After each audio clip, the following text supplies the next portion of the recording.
আওয়ামী লীগকে পুনর্বাসন করে বাংলাদেশে কেউ রাজনীতি করতে পারবে না বলে হুঁশিয়ারি দিয়েছেন এনসিপির আহ্বায়ক নাহিদ ইসলাম।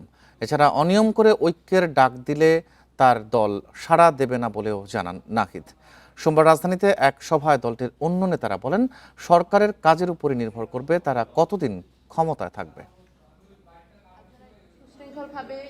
রাজধানীর আইডিবি মিলনায়তনে জুলাই শহীদদের পরিবার ও আহতদের নিয়ে এই আলোচনা সভার আয়োজন করে এনসিপি। এতে যোগ দিয়ে শহীদদের স্বজন ও আহতরা বলেন, প্রাপ্য সম্মান, চিকিৎসা থেকে বঞ্চিত হচ্ছেন তারা। আপনাদের সন্তানেরা এই যুগের সূর্য সন্তান, আপনাদের সন্তানেরা নিজেদের বুকে রক্ত দিয়ে বাংলাদেশকে ফ্যাসিবাদের হাত থেকে মুক্ত করে গেছে। আমরা কি ধারণ করতে পারছি না জুলাইকে?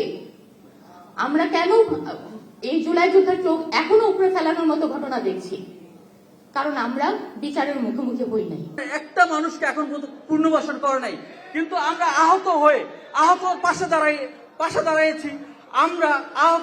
আমরা আহতদের জন্য গেছে বছর 50টি অটোরিক্সা আহতদের মাঝে বিতরণ করছি।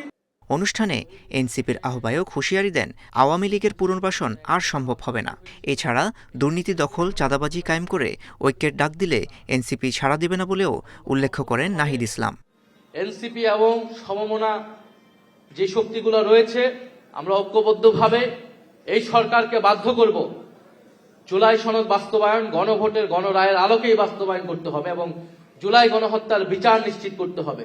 এনসিপির সদস্য সচিব বলেন, আওয়ামী লীগের বিষয়ে জুলাই আন্দোলনের সপক্ষের সব শক্তি এক, তবে অন্যায় দখলকারীদের বিরুদ্ধে সোচ্চার থাকবেন তারা।